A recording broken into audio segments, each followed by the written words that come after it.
Bom dia, a paz do Senhor a todos, sejam todos bem-vindos. Somos da Quarta Igreja Presbiteriana Renovada de Osasco, Família em Oração. Estamos aqui estudando as cartas de Paulo, estamos estudando os Filipenses. Vou pedir aqui para o presbítero Alexandre fazer uma oração para a gente estar dando início aqui no estudo de hoje. Ale? Bom dia a todos. Primeiramente, Senhor, eu quero agradecer a Ti por esse dia, por essa oportunidade. Peço, Senhor, que abençoe a vida de cada um aqui presente e os que não puderem estar nesse momento, né? Nos dê discernimento da Tua palavra, dos Seus ensinamentos. Guia, Senhor, o Marcelino e o Edgar, que são os nossos instrutores aqui através do Senhor, Amém. né? Que o Espírito Santo unja eles, unja a vida deles, para que eles possam manter no seu caminho e nos dar o ensinamento, para que possamos levar adiante tudo aquilo que aprendemos com a tua palavra, em nome de Jesus. Amém. Amém. Obrigado, Ale. Muito obrigado. Então vamos aqui dar sequência. Nós estamos aqui na nossa Bíblia, aqui na nossa estante Filipenses, é a sexta carta de Paulo.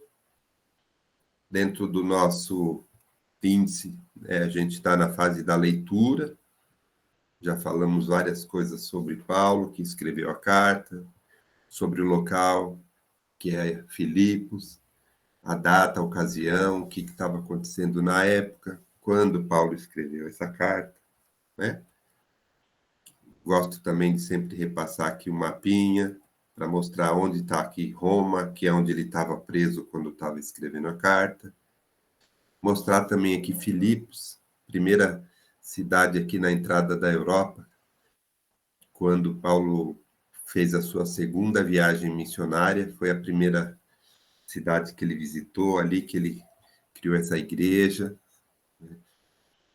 E depois de preso, após a terceira viagem missionária, que ele foi levado para Roma, preso, ele escreveu essa carta aí para os filipenses. Então, esse mapinha também eu sempre deixo, porque aqui tem todas as cartas que Paulo escreveu, e quando, né, ele escreveu e aonde que ele estava. Está vendo aqui Filipos, bem aqui na entrada aqui da Macedônia, da Europa. Então, e também a gente está falando um pouco sobre a igreja de Filipos, e a gente também mencionou aqui que apesar dessa igreja ser uma igreja boa, missionária, né? Ele elogia aqui, o pessoal tem fé, o pessoal abraçou a causa aqui, o pessoal se converteu, o pessoal estava indo bem, mas tinha aqueles problemas domésticos, como qualquer lugar tem, né? Sobre motivação, comunhão, vanglória. A gente comentou que a gente ia encontrar algumas coisas aqui. E no capítulo 2 a gente vê que tinha mesmo algumas tensões e conflitos nessa igreja, e a gente vai estar falando sobre isso. Então, Paulo, ele fala sobre a unidade, né, que a gente precisa manter, a gente vai ver aqui no capítulo 1 e 2 ele fala, e também da humildade. Por que ele está nos ensinando isso? Para que a gente preste atenção em algumas coisas muito importantes, para que a igreja vá bem, para que ela desempenhe bem o seu papel de levar o evangelho. Então, conhecemos Cristo? Conhecemos. Mas isso é suficiente? Não. A gente precisa entender o que Cristo quer de nós, a partir do momento que a gente conheceu a Jesus, conheceu o nosso Deus, o plano dele. Então, a gente precisa agir. Então, e é nessa ação, é nesse ministério, é nessa função da igreja, o plano que Jesus deixou para a gente, é que a gente tem alguns problemas e que aqui, através das cartas de Paulo, a gente aprende muita coisa, tá bom? E aí, a gente fez já a leitura do capítulo 1, a gente viu as orações de Paulo, né, que ele orou aqui agradecendo, deu graças a Deus pela evolução da igreja, tanto é que no começo da carta ele saúda todos os santos, que são os cristãos, e ele fala, inclusive bispos e diáconos que vivem em Filipos. Quer dizer que a igreja já estava estruturada, né, e bem estruturada. E ele agradece a Deus por isso. E ele ora também para quê? Que o pessoal se evolua, se desenvolva no conhecimento da palavra, né? Então, Paulo, ele orou por essas duas coisas aí. E também falou sobre a situação dele, como é que, mesmo estando passando por tudo que ele passou, ele levou o evangelho, ele levou o projeto de Deus, o plano que Deus tinha para ele foi executado mesmo diante das dificuldades. Então, foi um ensinamento muito importante no capítulo 1 que a gente teve. E ele terminou o capítulo 1 falando da necessidade da gente manter uma unidade, né? A gente levar o evangelho é uma luta, né? Então ele pede que a gente lute junto, que a gente tenha o mesmo entendimento para lutar junto, para levar o evangelho. Então ele disse isso no capítulo 1, e aqui no capítulo 2, que a gente está, que é o objeto do nosso estudo, Paulo já começa reforçando a questão da unidade e já vai falar da humildade, né? Que a gente conversou um pouco domingo passado, a gente vai terminar aqui algumas coisas e vai continuar aqui o nosso estudo aqui. Então, aqui no capítulo 2, Paulo, ele fala sobre a unidade, ele falou sobre a unidade, e aqui ele dá já no começo do capítulo 2, ele dá uma orientação para que a gente pense a mesma coisa, né? Porque o problema que estava tendo lá era o quê? Às vezes de panela, de partidarismo, de vanglória, às vezes as pessoas pensando mais nela do que no outro, né? Então aqui ele falou sobre essa questão da unidade, né? E também que a gente tem que pensar no outro. E aí quando ele começa aqui no segundo bloco, ele vai falar da humildade e ele vai dar Cristo como exemplo.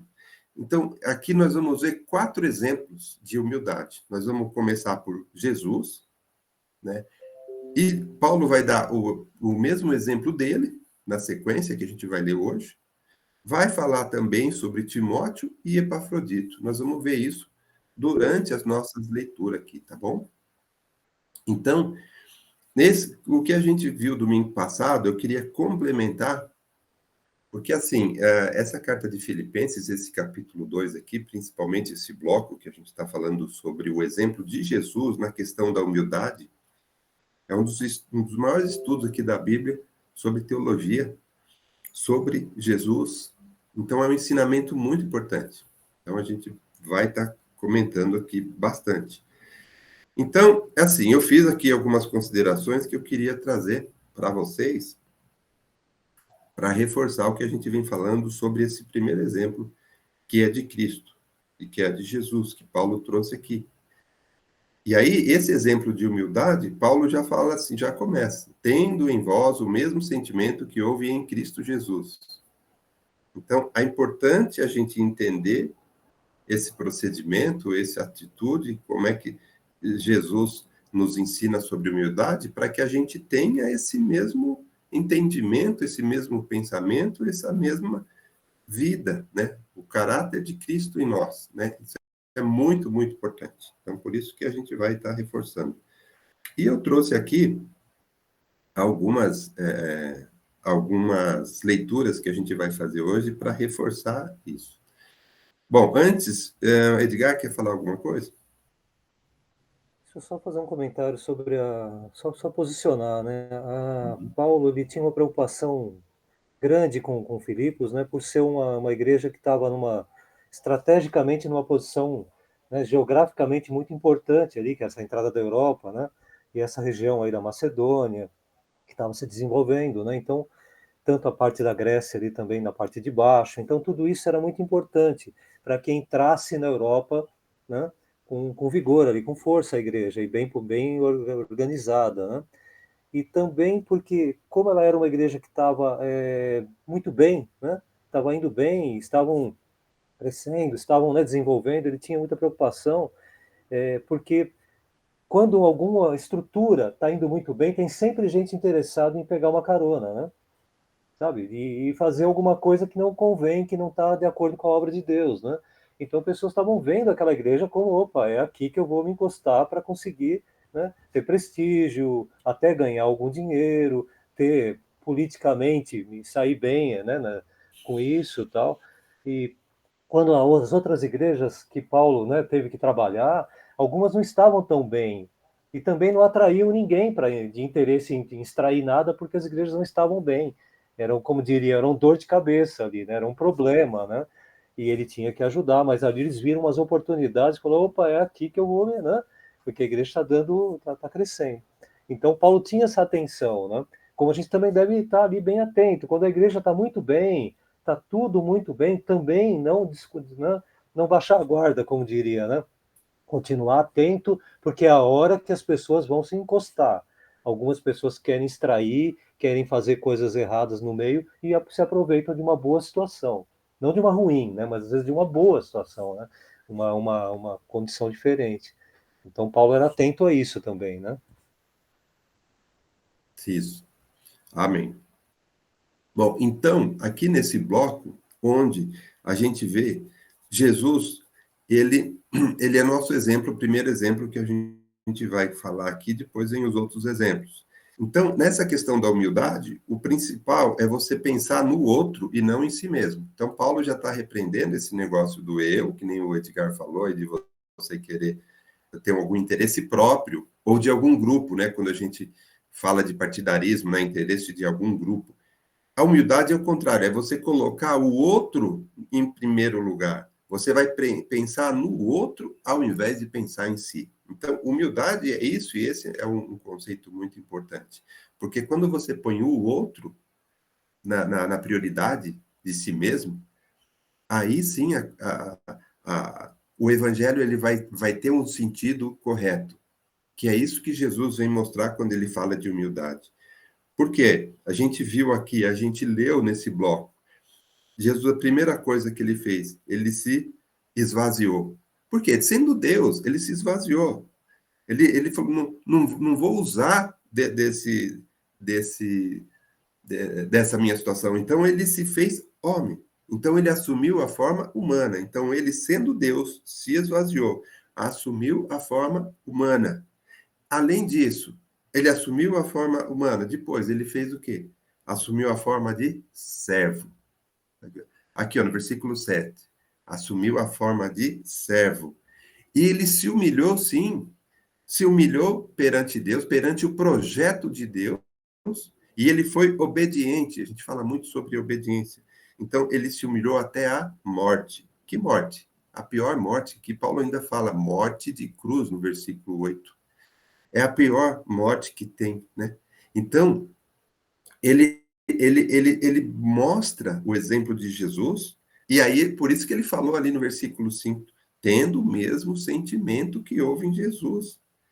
Então, o que mais? Ele se humilhou, e aí? Quando ele se humilhou em obediência ao projeto de Deus, ao que ele foi? Ele foi exaltado. Aí você vê no versículo 9, ele foi exaltado sobremaneira. Sobremaneira é o ponto mais alto. E aí, por isso, é o Deus que exaltou o Filho pela obediência, pelo plano, pela humildade, pela obediência ao plano, e ele foi exaltado sobremaneira. Então, o plano vem de Deus, a gente aceita, se humilha, executa para a honra e glória de Deus e volta para ele. Deus nos exalta. Então, essa informação, essa mensagem que Paulo fala aqui, Deus exalta o humilde. Aí eu queria ler Tiago 4, 6, 7. Alguém pode ler para mim? Tiago 4. Tiago 4. Quem pode ler o 6 e o 7? Vocês estão com a Bíblia aí, gente? Aberta aí, fazendo o Eu seu. posso. Então, leia, Tiago, Helena. Tiago, no capítulo 4, lê o 6 e o 7 para mim. antes ele dá maior graça pelo que diz. Deus resiste aos soberbos, mas dá graça aos humildes. Sujeitai-vos, portanto, a Deus, mas a resistir ao diabo, e ele fugirá de vós. Então, eu só quis enfatizar aqui que ele dá graça, ele exalta o humilde, né? Então, ele tá aqui, ele resiste ao soberbo. Então, a gente tem que ter esse pensamento do outro né, ao invés da gente mesmo. Então, o soberbo, ele pensa em si.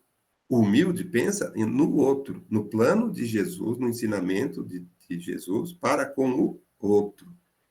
Então, esse versículo, ele reforça essa necessidade que Deus, ele exalta aquele que é humilde.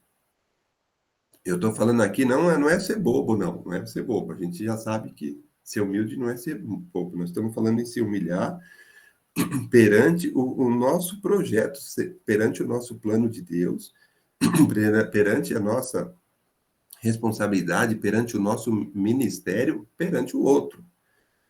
Já repararam que tudo que a gente tem de habilidades que Deus nos dá, de ministério, tudo que Deus faz para a gente, é para a gente pôr em prática. E pôr em prática para a gente mesmo? Não, para alguém, é para ajudar o outro. E é isso que fortalece a igreja, é isso que fortalece o evangelho. E aí, Deus, exaltando sobremaneira, aí Paulo diz aqui no versículo 10 que ele exaltou de sobremaneira, até é o topo. Tanto é que ele falou no versículo 10 e 11, para que ao nome de Jesus se dobre todo o joelho no céu, na terra e debaixo da terra, em todo lugar. E toda língua confesse que Jesus Cristo é o Senhor. Aí ele finaliza, para a glória de Deus Pai. Então, volta para o Pai. Tá? Então, o Pai glorificou o Filho e a glória volta para o Pai. E aí eu queria aproveitar e ler aqui 2 trechinhos importantes para a gente entender que Paulo fala aqui, exaltou sobremaneira, porque Jesus é o Rei dos Reis. Vamos lá em Lucas 4, no versículo 46. Eu quero chamar a atenção aqui, é muito importante isso, sobre quem é Jesus e o que é crer em Jesus. Quem quer ler? Lucas 6, o versículo 46. Quem vai ler? Lucas? Lucas 6, versículo 6. 46.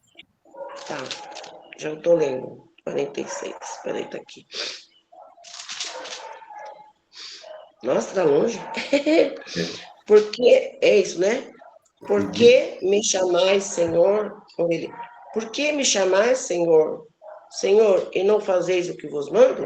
Ele está fazendo uma pergunta, né? Isso, olha só que frase que eu quis trazer aqui para a Por que me gente comentar. chamais, Senhor, e não fazeis o Não, que vos mando? Ele está falando, isso. né? Ele está falando, por que você está me chamando de Senhor? Você está reconhecendo quem eu sou, né? Então, aqui, a gente está reconhecendo. Mas por que não faz o que eu mando? Então, se você está acreditando, se você reconhece que eu sou o Senhor, por que não faz o que eu estou pedindo? O que ele está falando aqui? Jesus estava ensinando as pessoas, né? Jesus estava ensinando as pessoas.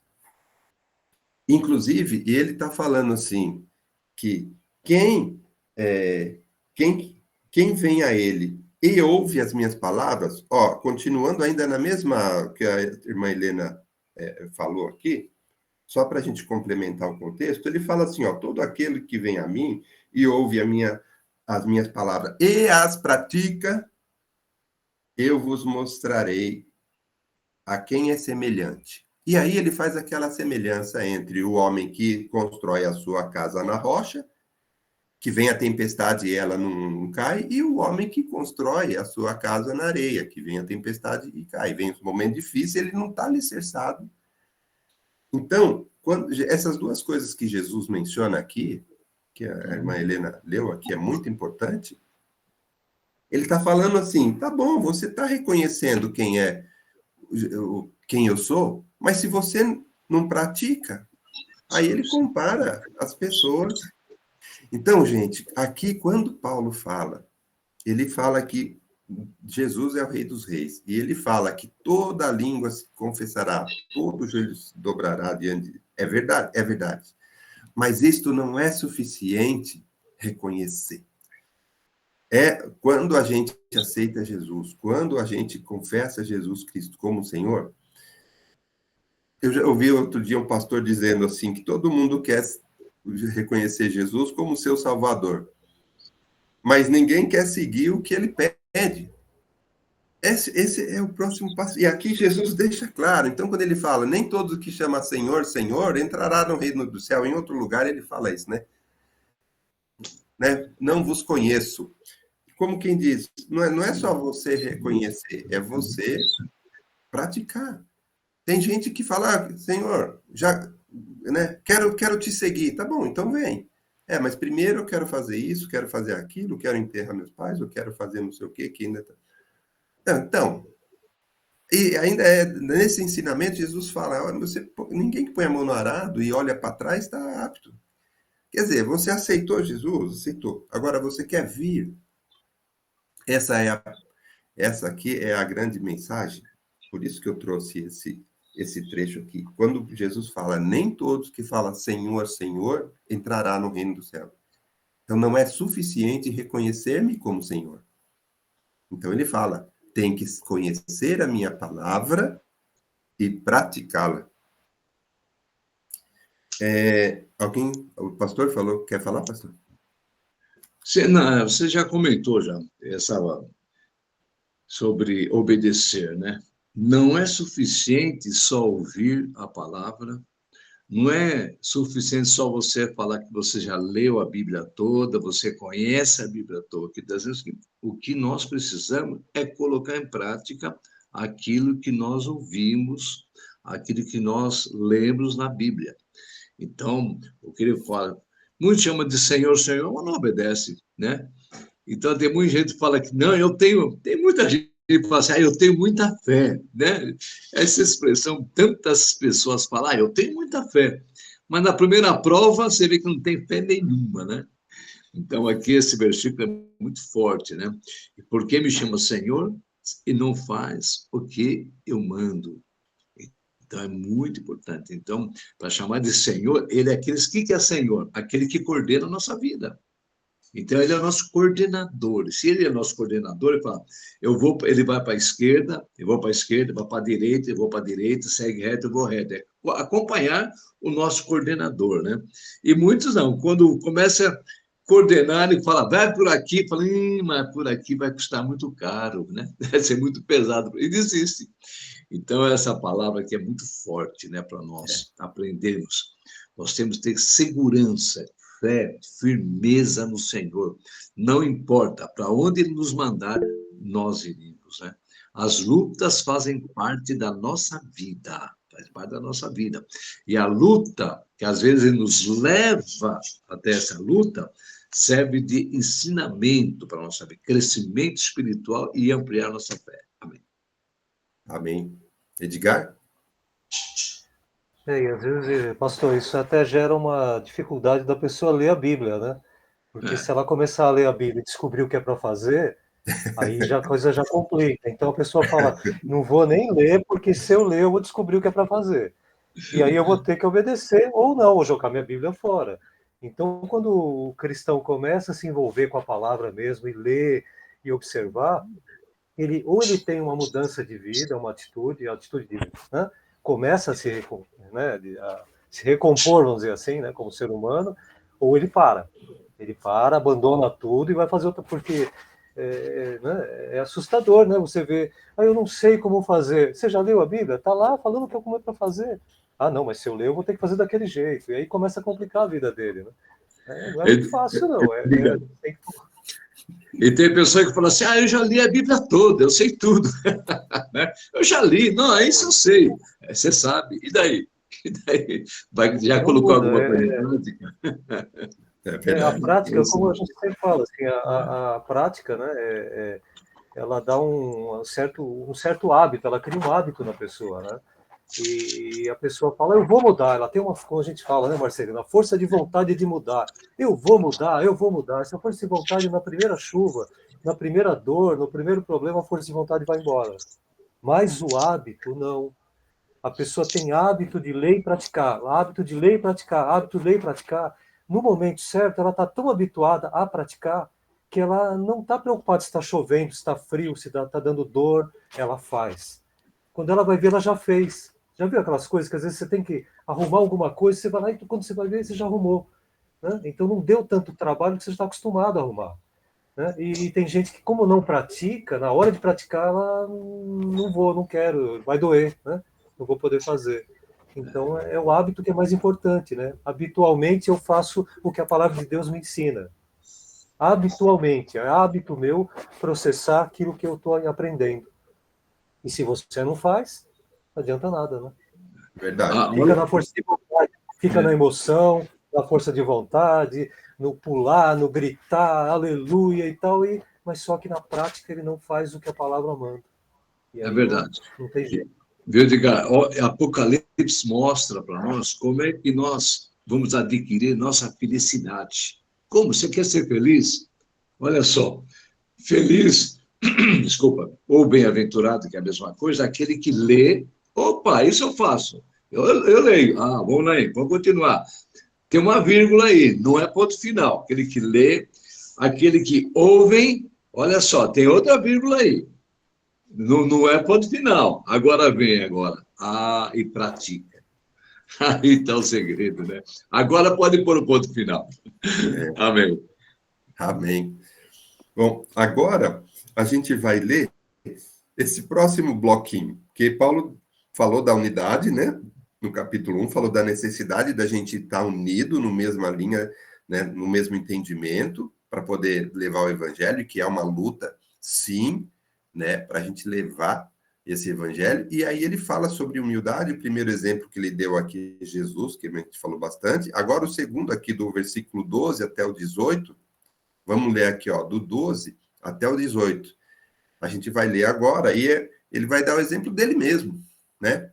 Paulo é um testemunho que é um ensinamento para todos nós, né?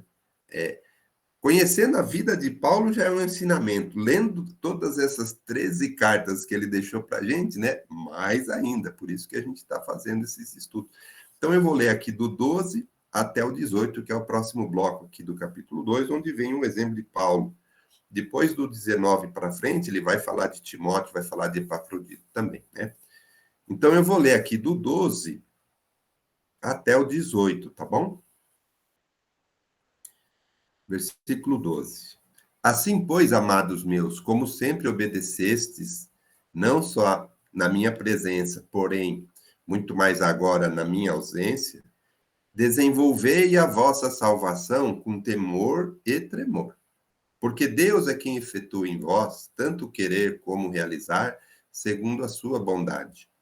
Fazei tudo sem murmurações nem contendas, para que vos torneis irrepreensíveis e sinceros, filhos de Deus, inculpáveis no meio de uma geração pervertida e corrupta, na qual resplandeceis com luzeiros no mundo, preservando a palavra da vida, para que, no dia de Cristo, eu me glorie de que não corri em vão, nem me esforcei inutilmente.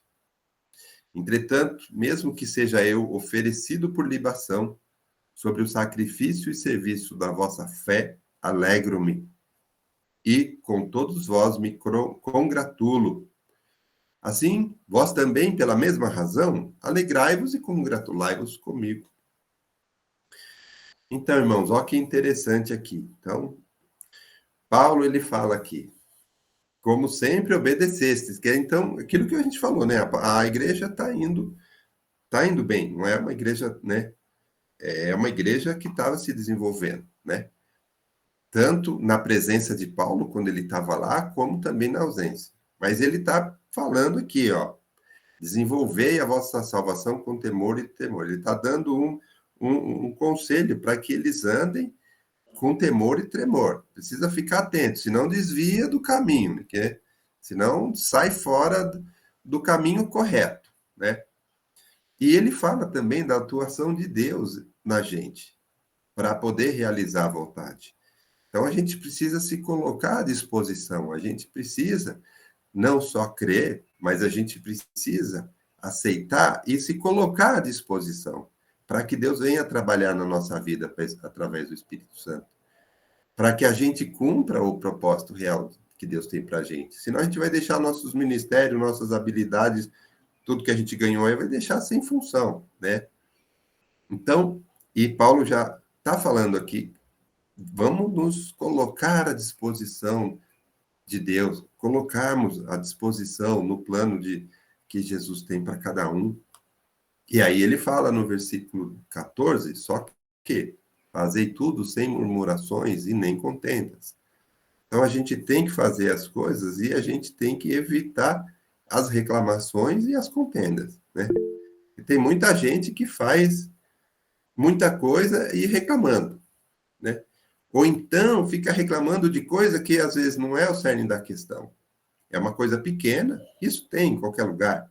A pessoa ficar murmurando sobre coisas pequenas, o cara não colocou lá o negócio no lugar certo, onde já se viu isso daqui, não sei o quê, o irmão não percebe que não sei o quê, né, que a cadeira tinha que ficar de diagonal e não reta, e não sei o quê, enfim.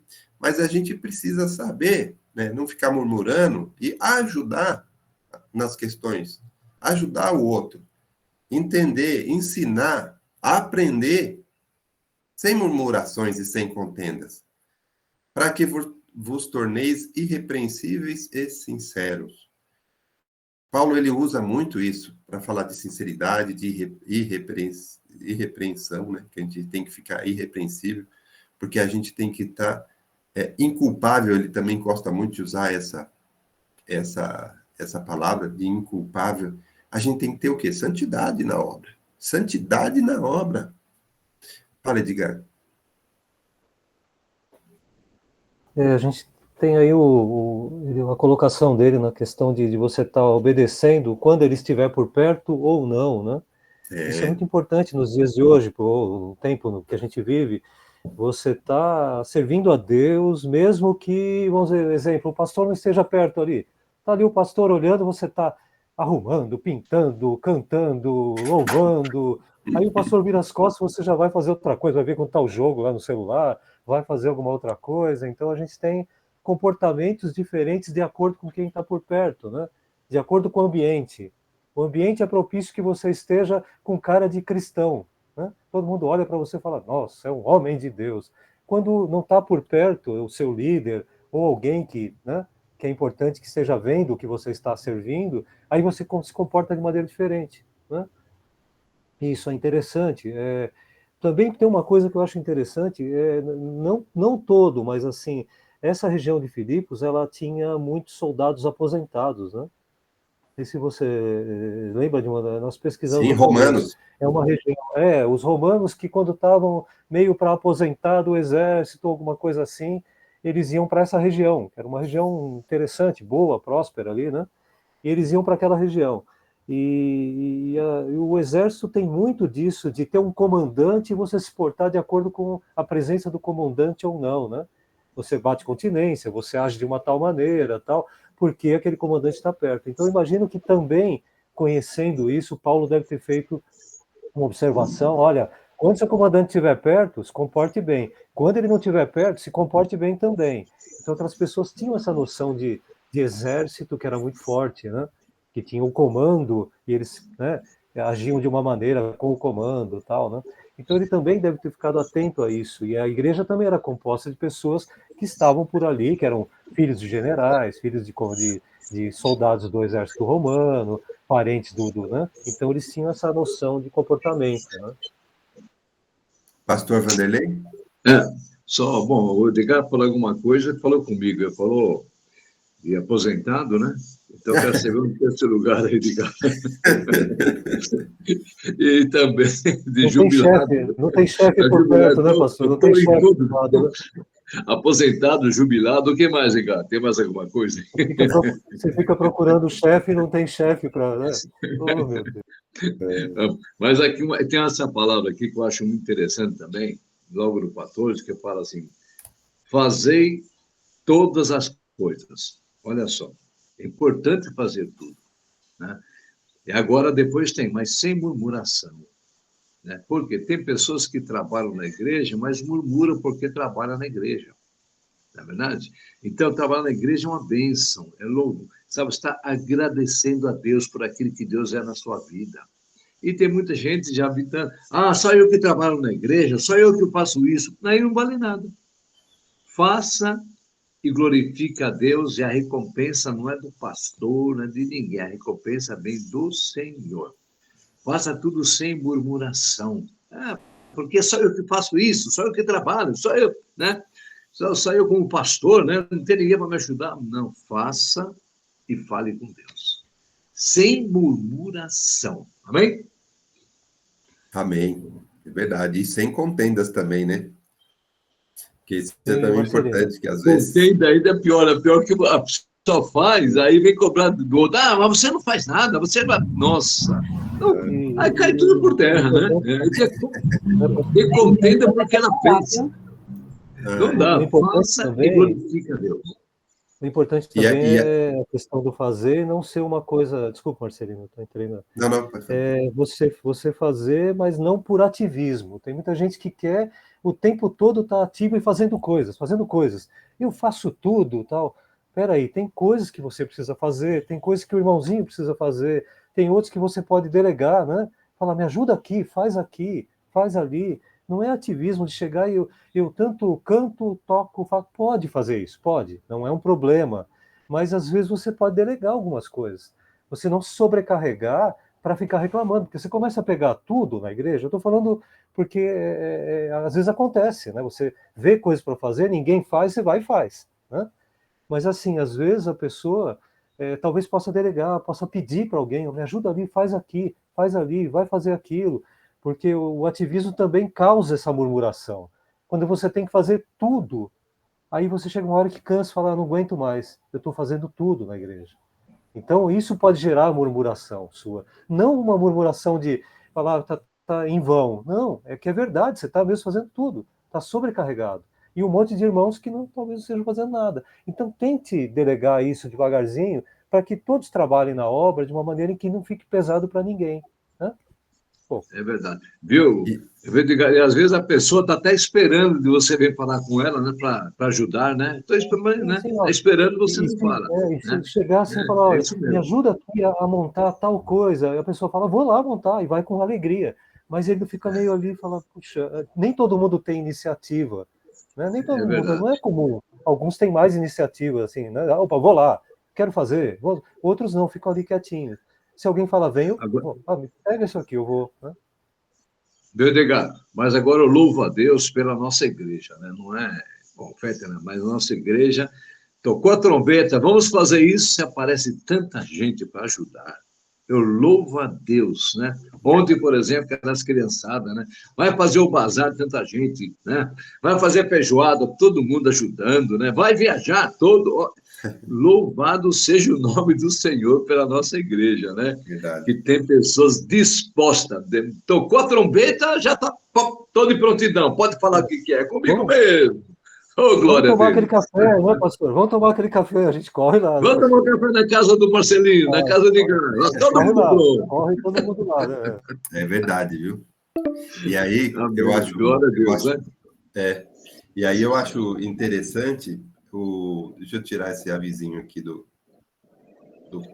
canto. E eu não posso falar, Marcelina, que eu não começo a colocar aquela mãozinha. Então eu estou pondo o dedo. Certo. Tá, mas aí você pode interromper e falar, tá bom? Tá. Eu tô falando você mexer aqui, eu não mexo, sai tudo. Tá, mas aí pode chamar, não tem problema. E aqui nesse versículo, aqui, ó, que eu queria chamar a atenção, porque é uma coisa importante, quando Paulo está falando sobre isso, do nosso comportamento, né, na obra, né, no propósito que Deus...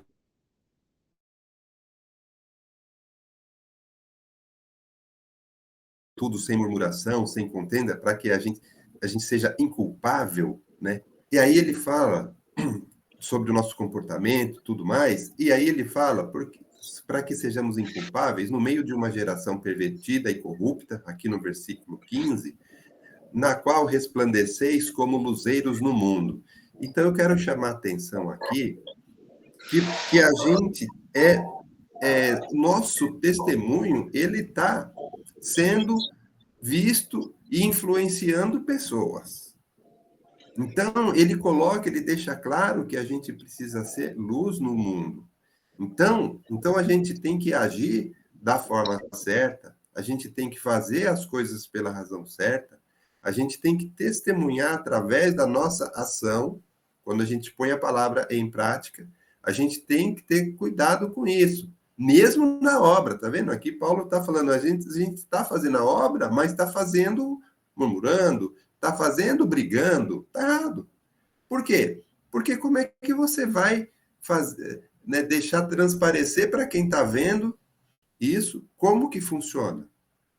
Né? Então, até a pastora Débora colocou aqui também, a irmã Rosângela, né, sobre essa atuação. A nossa igreja, né, as pessoas veem esse tipo de coisa. O pastor Vanderlei falou aqui, vê como é que as pessoas estão se dispondo, indo para os eventos, para fazer as coisas da obra, né? Então, isso é um testemunho que vai até as outras pessoas. As pessoas veem isso. Então, o nosso comportamento, a nossa atitude, ele é, sim, um testemunho para outras pessoas. Então, a gente precisa ficar muito atento quando Paulo fala sobre sermos luzeiros no mundo. Então, sim, o que a gente faz, o que a gente fala, o que a gente ensina, como a gente faz, como a gente fala, como a gente ensina, é importante? Sim. Por quê? Porque nós estamos no meio de ele comenta aqui que é uma geração pervertida e corrupta, e sempre vai ter essas pessoas que estão no caminho errado, e quando elas verem o que nós estamos fazendo, nós somos testemunho. Então, ele fala assim, a gente precisa ser irrepreensível, tem que ser inculpável. Por quê? Porque também temos que levar isso para as pessoas. Então, nosso testemunho é importante, sim. Então, quando ele fala aqui que a gente é luzeiro do mundo, ele quer dizer isso. Então, a gente precisa, sim, fazer do jeito certo, na motivação certa, levar a obra, sim. Porque tem muita gente que vai ser impactada pelo nosso trabalho, pelas nossas ações, pelos nossos ensinamentos, pelo jeito como a gente conduz as coisas. Edgar, levantou a mão? Deixa eu só fazer uma espécie de uma analogia sobre isso. Quando a gente fala de luzeiro, tem alguns textos que falam diferente, mas no caso, quando fala especificamente luzeiro, o luzeiro não é a lâmpada. O luzeiro não é a lâmpada do farol, né? Ou seja, o fogo que era antigamente, ou era uma lâmpada depois e tal. O luzeiro é o farol. A lâmpada seria Jesus Cristo na sua vida, e você reflete Jesus Cristo para que muitos sejam guiados por isso que conduz a sua vida. Então você é o luzeiro. Vocês já viram farol de carro que tem a lâmpada pequenininha no meio e à volta tem alguma coisa que reflete aquela lâmpada? Sim. Aquela lâmpada é Jesus Cristo, mas você é o luzeiro dela. Você é algo que contém essa luz. Você contém Jesus Cristo. Então, esse Jesus Cristo, você serve de luzeiro para muitos. Então, você ilumina muitos com essa luz que te ilumina. Então, você não é a lâmpada, você não é a bolacha, né, a última bolacha do pacote, sabe? Você é aquele que contém uma luz que pode iluminar a muitos. Né? Porque tem gente que acha, eu sou luz do mundo. Não, você está iluminando, né, de acordo com aquilo que você está recebendo. Você tem uma lâmpada dentro de si e você é o luzeiro que ilumina o mundo. Né? Você não é a lâmpada, né? Muito cuidado, né? Você não, eu sou a lâmpada que ilumina o mundo. Não, calma. Jesus ilumina você e você é o luzeiro para iluminar muitos. Amém, amém. Muita gente se confunde, né, Edgar? Pensa que realmente ele é a luz, né?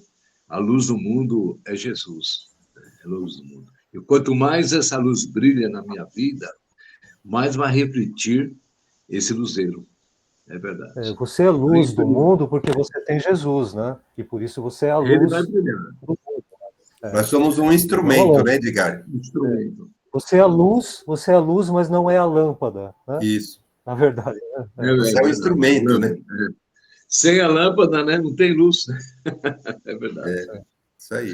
E Amém. muitas vezes a É uma gente também. analogia, né? É uma brincadeira, é uma analogia isso, É. né? Não é uma. Né? Não, mas e mesmo assim, eu lembro quando eu saía à noite para lá no sítio para pescar ou para fazer, enfim, algumas coisas, a gente levava umas lanternas, né? E, e a gente também, um ficava iluminando o caminho do outro, né? E muitas vezes a gente ficava iluminando errado, né? A gente tinha lá a gente tinha a lanterna e a pessoa está andando e você está iluminando atrás, ou iluminando do lado que não é para ir. Então, a gente estava, muitas vezes, influenciando a pessoa que estava precisando do nosso direcionamento, né? Então, quando a gente fala que a gente, Paulo fala que a gente é luzeiro, né? A gente precisa iluminar certo, né? Porque senão a gente não está ajudando a pessoa que precisa dessa dica, dessa iluminação, dessa luz. A gente precisa estar bem preparado, a gente precisa ser um instrumento correto e saber direcionar essa luz para as pessoas, né? Então, Paulo fala, a gente precisa ser irrepreensível, sincero e inculpável. Senão a gente vai levar para outro caminho, né? E essa luz tem que ser uma luz que seja coerente, né? Que tenha a ver com aquele com a palavra em si. Você não ilumina demais um ambiente, porque isso faz mal para as pessoas, né? Você não ilumina pouquinho, porque vai dar dificuldade. Então você ilumina na conta certa, que é a palavra, né? Você não exagera, né? Não coloca coisas que não têm a ver com aquela palavra para sobrepor e ficar mais iluminado. Então imagine uma sala onde tem 700 lâmpadas e você dentro da sala é aquela luz que te faz mal, Que né? Ou incomoda, né? uma sala que tem uma pequena lâmpada. Então, não de menos e nem de mais, sabe? Aquela coisa, para que no ponto certo que é a palavra. A palavra ilumina na condição correta, agradável, boa, né? Ilumina certinho. Se você começar a enxertar coisas na palavra, a iluminação vai ser fora do comum e vai fazer mal para a pessoa. Ou menos, reduzir, tirar coisas, tirar a importância da palavra, vai gerar problemas também, né? Bom, e aí, então, aqui para finalizar também, porque só falta 5 minutos, eu vou passar para o pastor fazer a oração, né? Mas aí no domingo que vem a gente só dá uma complementada aqui, porque Paulo também fala dele, né? Do sacrifício dele, né? Que ele fala aqui no 17, mesmo que ele seja oferecido por libação, né? Por sacrifício, para que a fé do outro seja, seja reforçada, avivada, seja digna do projeto que Deus deu. Então, aí sim ele fica alegre. Ele fala: eu me congratulo com isso, né? Então, esse esforço, esse sacrifício com o outro. Então, de novo, aqui é a humildade. Então, o exemplo aqui, Paulo está falando como ele coloca um sacrifício para o outro. Então, e ele fala: e vós também, pela mesma razão, alegrai-vos, congratulai-vos comigo. Mas a gente dá um reforço aqui domingo que vem e já passa para os outros dois exemplos que a gente tem sobre humildade e forma de que a gente precisa pôr o outro na frente do eu. Pastor Vanderlei, temos aí 2, 3, 4 minutos e... Amém, amém. Bom, não vamos esquecer que hoje é a ceia do Senhor, né? Ah, Hoje é a ceia do Senhor, é um domingo muito especial. Todos os domingos, onde você ouve para Deus, é especial, mas dia da ceia é um pouco mais, porque nós vamos relembrar aquilo que Jesus fez por nós. É muito importante, né? Saber o que ele fez e temos um momento de agradecimento pela atitude do nosso mestre, que é Jesus Cristo. Pai amado, eu quero te louvar, quero te agradecer pela essa escola bíblica dominical. Pai amado, quero pedir, meu Deus, que o teu Espírito Santo continue falando com o Edgar, com o Marcelino e com todos que ouvem esta palavra todos os domingos, Pai. Pai amado, que nos conceda, Pai, sabedoria para entendermos a tua palavra assim como ela é e colocarmos em prática, que é o mais importante, Pai. Muito obrigado por tudo, Pai, que a tua graça estenda, Pai, sobre todos que ainda ouvirão esta palavra. Obrigado por tudo e a graça do nosso Senhor e Salvador Jesus Cristo, o grande amor de Deus, nosso Pai. A eterna e bendita consolação do Espírito Santo venha repousar sobre todos, em nome de Jesus. Amém. Amém, pessoal. Amém. Deus te abençoe. Amém. Fica na Deus abençoe a todos. Até a noite. Amém. Que Deus abençoe a todos. Deus abençoe a todos. Boa noite.